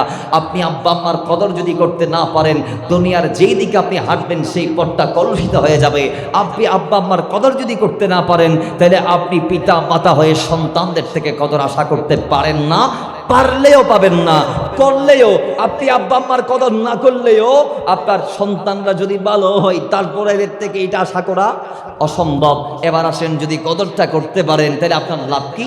আপনার হায়াত বেড়ে যাবে, রিজিক বেড়ে যাবে, ইজ্জত বেড়ে যাবে, সম্মান বেড়ে যাবে। আপনি যেই দিকে যাবেন সেই দিকে নূর আলা নূর হয়ে যাবে। আপনি মাটিতে হাত দিলে সেটা স্বর্ণে রূপান্তর হবে। জোরে বলেন। আপনি যেদিকে থাকবেন বরকত সেদিকে থাকবে। আপনি ফানের দোকান করলেও লাখ লাখ টাকা কামাইতে পারবেন, আপনি সুপারির ব্যবসা করলেও লাখ লাখ টাকা কামাইতে পারবেন। আর মাকে বাদ না দিয়ে স্বর্ণের দোকান দিলেও সেটা তরকারির দোকানে পরিণত হয়ে যাবে। কথা ঠিক কিনা? কথা ঠিক কিনা? এজন্যে আমাদের সফলতা আল্লাহর পক্ষ থেকেই আসবে, মা বাবার দোয়ার বদৌলতে আসবে।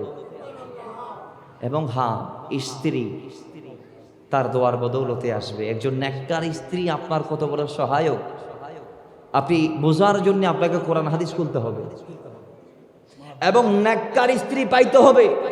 আপনি বদকার স্ত্রী পেয়ে নেককার স্ত্রীর কদর বুঝবেন না। কথা ঠিক কিনা? আপনি 1 নম্বর জিনিস যদি না দেখেন, তাহলে 1 নম্বরের কদর বুঝবেন। এখন আপনি 2 নম্বর নিয়ে যদি ফুরি থাকেন তাহলে 1 নম্বর আপনার মাথায়ও আসবে না। আপনি মনে করবেন দুনিয়ার সবাই 2 নম্বর, বেগুন 3rd ক্লাস, বেগুনে দিলে না লায়ক বউ, বেগুন খারাপ মনে হয় না। কিছু কিছু নাক্কার স্ত্রীও আসেন নাই। জোরে বলেন, জোরে বলেন। যারা স্বামীর অন্তর শীতল করে, চক্ষু শীতল করে, স্বামীকে মানসিকভাবে প্রশান্তি দেয় আর শারীরিকভাবে প্রশান্তি দেয়, যাদের কারণে স্বামীর আত্মারও উন্নতি হয়, বিপর্যয় হয় না। কথা ঠিক কি না? জোরে বলেন ঠিক কি না? আর কিছু বজ্জাত মহিলা আছে যাদের ডিপ্রেশন সইতে না পারি স্বামী নিজের জীবনকে প্রবাসে শেষ করে দিচ্ছে। আছে না নাই? জোরে বলেন। মা ওর ব্যাপারে সর্বশেষ যে ওয়াকিয়া আমি বলার কথা ছিল, সেই ওয়াকিয়াটা এইভাবেই, সেটা নুজহাতুল মাজালিসে এসেছে। এতে মালিক দিনার, জগৎ শ্রেষ্ঠ আল্লাহর ওয়ালি, তিনি তার জীবনে 40টা হজ করেছে। কয়টা? 1 বছর হজের মধ্যে বেশি মানুষ হইল। তো উনি রাতের বেলা দোয়া করছেন, মওলা এত মানুষ আমি আমার জীবনে হজ হইতে দেখি নাই, এবছর এত মানুষ হয়েছে, তা আমি একটু জানতে চাই, একটু আমার কাশফের মাধ্যমে জানাই দাও এখানে কার কার হজ কবুল করছো আর কারটা কারটা কবুল করো নাই। তখন আল্লাহ রাতের বেলায় মালিক দিনারকে স্বপ্ন যুগে এটা জানিয়ে দিলেন। জোরে বলেন সুবহানাল্লাহ। বাবার আমার রব্বুল আলামিন ইলহাম করলেন, আয় মালিক দিনার, একজন ব্যক্তি যার আল্লাহ সবার হজকে কবুল করে নিয়েছেন। কয় আল্লাহ, যে একজন ব্যক্তির হজটা কবুল হয় নাই সে কে? কই সে হচ্ছে মুহাম্মদ বিন হারুন বালখি, সে যারা সবার হজ কবুল। সকালবেলা হলো, বলখের তাবুতে গেলেন মালিক দিনার, গিয়ে মুহাম্মদ বিন হারুন বালখিকে তালাশ করলেন। লোকেরা দেখাই দিলেন ওই যে তিনি আলাদা তাবুতে আছে, আমাদের সাথে প্যান্ডেলে থাকে না। কেন থাকে না? কারণ আছে। কারণ কি? কই সে আমাদের সাথে টাকাটাকে তার জন্য সেফ মনে করে না, সে মনে করে আমাদের সাথে তাকলিফ, তার ইবাদতের মধ্যে ঘাটতি হবে, এই জন্য সে একা তাবু গেড়ে একা আল্লাহর জন্য নামাজ আদায় করে। মালিক দিনার তার তাবুকে অনুসরণ করে এবার সেই দিকে যখন তিনি চলে গেলেন, তিনি যাওয়ার পর দেখতে পাইলেন আল্লাহর ওই বান্দা আরাফার ময়দানে তাবুর মধ্যে বসে বসে তিনি আল্লাহর জন্য সলাত আদায় করছে। জুড়ে বলেন সুবহানাল্লাহ। তিনি নামাজের বৈঠকে আছে, নামাজের সালাম ফিরালেন। মালিক দিনার তাকে সালাম দিলেন, তিনি উত্তরে সালাম দিলেন। এবার কয় হুজুর, ও মালিক দিনার, নাম সহ বলি দিতেছে কে? মুহাম্মদ বিন হারুন বলকে। হুজুর, আপনি আমাকে ওইটা বলার জন্য আসছেন যে আমার হজ কবুল হয় নাই? সুবহানাল্লাহ। ঘটনা ফেস খাই গেছে কিনা? যারে বলতে গেছে সে বলতেছে, হুজুর আপনি কি আমাকে ওইটা বলার জন্য আসছেন যে আল্লাহ আমার হজকে কবুল করে নাই? নাউজুবিল্লাহ জুড়ে বলেন। এখন মালিক দিনার বলে, তুমি এনা জানো? হ্যাঁ। কেমনে জানো? তুমি যদি এটা জানো তাইলে তুমি তোমার হজ কেন আল্লাহ কবুল করতেছে না? হুজুর কারণ আছে। সুবহানাল্লাহ জুড়ে বলেন। এরকম একটা দুইটা না তো, আমি অতীতেও 40টা হজ করেছি। এই 40টা হজের পরপরই এক একজন আল্লাহর ওলি এসে আমাকে বলে দিয়েছে আল্লাহ তোর হজ কবুল করে নাই, যা বাড়ি চলে যা। নাউজুবিল্লাহ জুড়ে। अरे हुजूर आगे ये है, हुजूर आगे ये है, हुजूर आगे ये है, हुजूर आगे ये है। फलक के नज़ारों, ज़मीं की बहारों, सब ईद मनाओ, हुजूर आगे ये है। उठो बेसहारों, चलो गम के मारो, खबरें ये सुनाओ, हुजूर आगे ये गए। अरे अनोखा निराला शान आया वो सारे रसूलों का सुल्तान आया अनोखा निराला वज़ीशान आया वो सारे रसूलों का सुल्तान आया अरे कसी कुला हो अरे बादशाह हो निगाहे झुकावो हुजूर आगे ये है हुजूर आगे ये है हुजूर आगे ये है हुजूर आगे ये है हुजूर आगे ये है সকলে পড়ি মারহাবা। মোহাম্মদ বিন হারুন বলখি বলতে চাচ্ছে না, বলা হুজুর আপনি চলে যান, আপনার দায়িত্ব আপনি পালন করেছেন, আমাকে বলে দিয়েছেন আমার হজ কবুল হয় নাই, আপনি চলে যান সমস্যা নাই। হুজুর আপনি আমারে বিরক্ত করবেন না। মালিক দিনার বলে আমি তোমারে ছাড়ছি না। 40টা হজ, একটা দুইটা নয়, কয়টা? 40টা হজ আল্লাহ কেন কবুল করে নাই?